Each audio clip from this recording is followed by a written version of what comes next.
दोस्तों ठहरिए, रात गहरी है। हवा में एक कंपन है, जैसे कोई दूर से सनसनाता हुआ जा रहा हो। अमावस्या की काली रात। दूर जंगल में एक अकेला झोंपड़ा। अंदर एक बूढ़ी महिला बैठी है। लंबे सफेद बाल, टेढ़ी मेढ़ी नाक और आंखें चमकती हुई, रहस्यमयी। गांव वाले उसे चुड़ैल कहते हैं। रात के सन्नाटे में वो जंगल में कुछ खास जड़ी बूटियां ढूंढती है। ऐसी जड़ी बूटियां जिनमें जादुई ताकत होती है। लेकिन क्या ये सच है? आइए दोस्तों, आज हम जानते हैं इस गांव वाली चुड़ैल की कहानी। उसका नाम है हेमा। हेमा कभी चुड़ैल नहीं थी। वो एक हंसमुख, खिलखिलाती लड़की थी।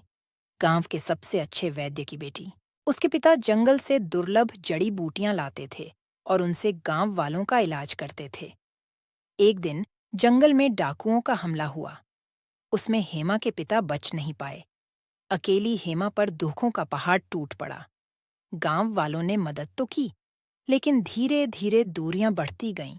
उन्हें लगने लगा, ये लड़की अकेली है, कमजोर है, उसकी मदद करना बेकार है। एक सर्द रात हेमा बीमार पड़ गई, तेज बुखार हुआ।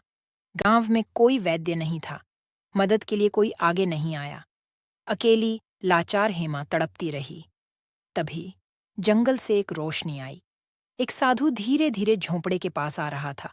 उसने हेमा को देखा, उसका इलाज किया। कुछ दिनों बाद हेमा स्वस्थ हो गई। साधु ने उसे बताया जंगल के रहस्य, दुर्लभ जड़ी बूटियों के बारे में, उनके औषधीय गुणों के बारे में। कुछ समय बाद हेमा जंगल में जड़ी बूटियां लाने लगी। गांव वालों की बीमारियों का इलाज करने लगी। लेकिन अब वो हंसमुख हेमा नहीं थी।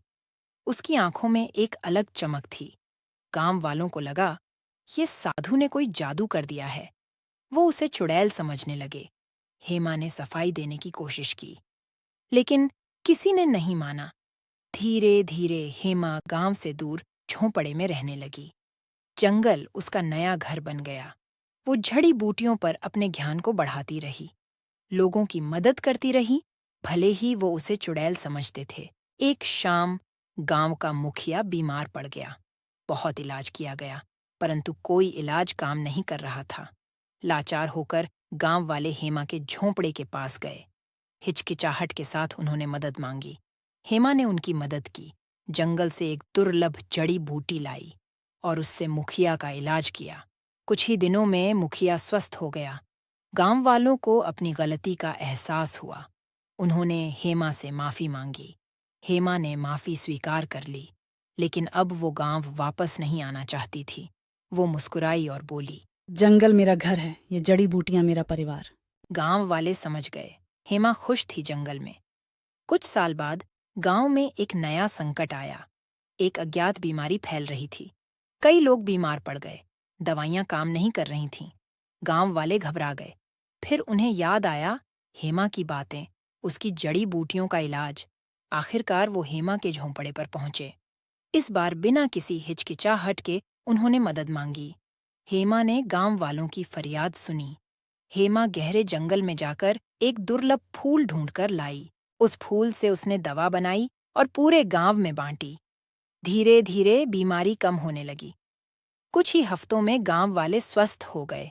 गांव वालों को उस फूल के बारे में जानने की दिलचस्पी जागी।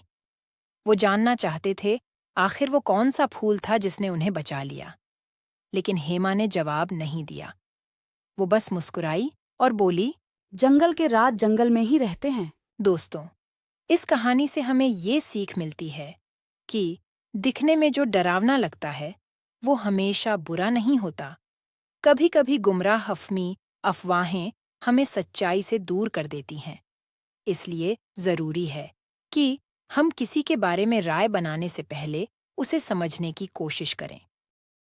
दोस्तों, तो ये थी गांव वाली चुड़ैल की कहानी। असल में जंगल की जानकार, जड़ी बूटियों की रानी हेमा की कहानी।